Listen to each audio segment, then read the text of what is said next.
آج کی کہانی رف رف کی زبانی. ہماری آج کی کہانی ہے سارے دانت گر گئے. جی ہماری آج کی کہانی ہے سارے دانت گر گئے. اس واقعے کو کچھ لوگ ہارون رشید سے اور کچھ مختلف بڑی شخصیات سے منسوب کرتے ہیں کہ ایک رات اس نے ایک خواب دیکھا کہ اس کے سارے دانت گر گئے. وہ انتہائی اضطراب کی کیفیت میں ہڑبڑا کے اٹھ بیٹھا. بادشاہ تو وقت کا بادشاہ ہوتا ہے، تو اس نے فوری طور پہ شاہی نجومی کو حاضر کرنے کا حکم دیا. وہ فوراً آ گیا چند منٹوں میں اور پوچھا کہ ہم نے ایک بہت خوفناک خواب دیکھا ہے، ہمیں اس کی فوراً تعبیر بتاؤ. تو اس نے کہا بادشاہ سلامت، یہ جو آپ بتا رہے ہیں کہ آپ کے سارے دانت گر گئے ہیں، اس کی تعبیر یہ ہے کہ آپ کے سارے رشتہ دار، سارے پیارے ایک ایک کر کے آپ کی آنکھوں کے سامنے مر جائیں گے. بادشاہ پہلے ہی پریشان تھا. اس نے کہا اتنی بری تعبیر. اس نے فوراً اس کو قتل کرنے کا حکم دے دیا.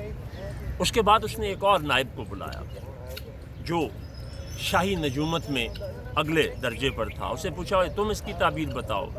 وہ کہنے لگا بادشاہ سلامت، یہ تو بڑی مبارک خواب ہے، پہلے انعام دیجئے پھر بتاؤں گا. بادشاہ نے کہا میرا دل گھبرا رہا ہے، جلدی کرو انعام بھی دے دوں گا. وہ کہنے لگا بادشاہ سلامت بہت مبارک ہو، آپ اپنے خاندان میں اور اپنے پیاروں میں سب سے زیادہ لمبی عمر پائیں گے. بادشاہ بہت حیران اور بہت خوش بھی ہوا. کہتا ہے تو نے یہ عقل کہاں سے پائی؟ تو کہنے لگا جی اس کے انجام سے پائی. یہ تھی جی ہماری آج کی کہانی.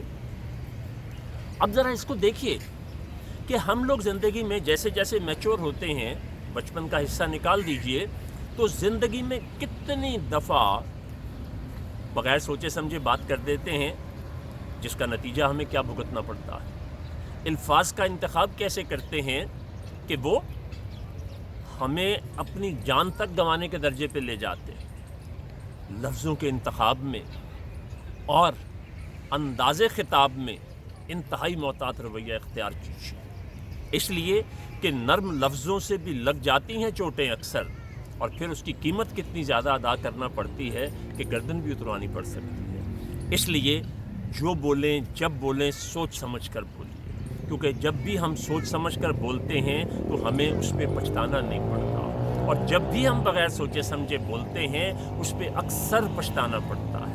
تو اس لیے اپنی گفتگو میں اختصار بھی رکھیے اور احتیاط بھی.